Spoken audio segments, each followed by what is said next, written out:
بسم اللہ الرحمن الرحیم۔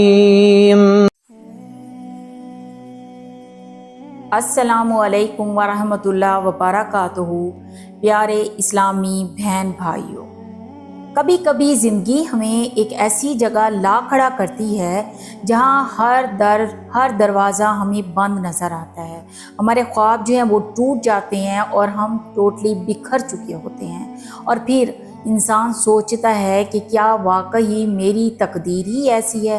ہرگز نہیں۔ آج کی یہ ویڈیو ان لوگوں کے لیے ہے جو ہار چکے ہیں، جو تھک چکے ہیں اور جو گرے ہوئے ہیں۔ یہ ان دلوں کے لیے پیغام ہے جنہیں بس ایک ہلکی سی روشنی کی ضرورت ہے، ایک امید کی کرن کی، اور رب کی طرف سے ایک خاموش تسلی کی ضرورت ہے۔ جانتے ہو، جسے تم ناکامی سمجھ رہے ہو وہ دراصل تمہارے رب کی طرف سے ایک خاموش صدا ہے، ایک پکار کے واپس لوٹ آ میرے بندے، تمہارا سہارا صرف اور صرف میں ہوں، میرے سوا باقی سہارے جو ہیں وہ تمہارے کسی کام کے نہیں ہیں۔ دنیا کے شور میں خوابوں کے پیچھے ہم لوگ بھاگتے بھاگتے بھول جاتے ہیں کہ جو دروازے ہمارے لیے بند ہوتے ہیں نا، وہ صرف ہمیں اللہ کی طرف دوبارہ لوٹنے کے لیے بند کیے جاتے ہیں۔ ناکامی کوئی سزا نہیں ہے، یہ تو رب کی محبت کا ایک انداز ہے۔ وہ تمہیں جھکانا چاہتا ہے کہ تاکہ تم سجدے میں آؤ، تاکہ تم اپنے اندر جھانکو، تاکہ تم اس مقام تک پہنچو جہاں تم صرف اللہ سے امید رکھتے ہو، کسی اور سے امید نہیں ہے تمہیں۔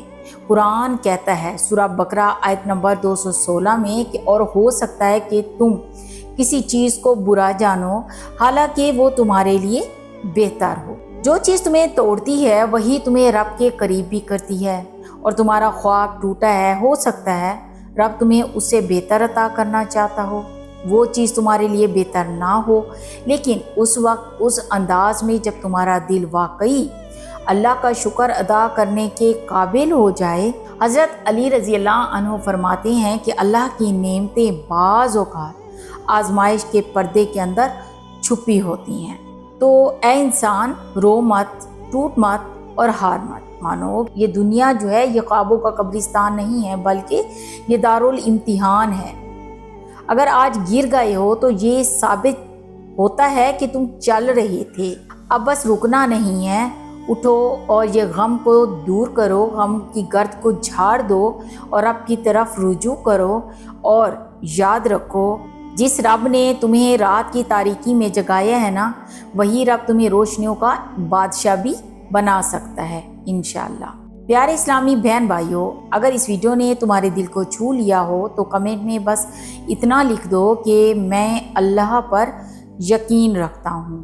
تمہارا یہی یقین تمہاری تقدیر بدل سکتا ہے۔ تو بس مایوس مت ہو، اللہ جلد ہی تمہارے لیے غیبی مدد بھیجے گا انشاءاللہ، جو تمہارے گمان سے بھی انشاءاللہ بڑھ کر ہوگی، اور تمہارے دل کو بھی اللہ سکون عطا کرے گا انشاءاللہ تعالی۔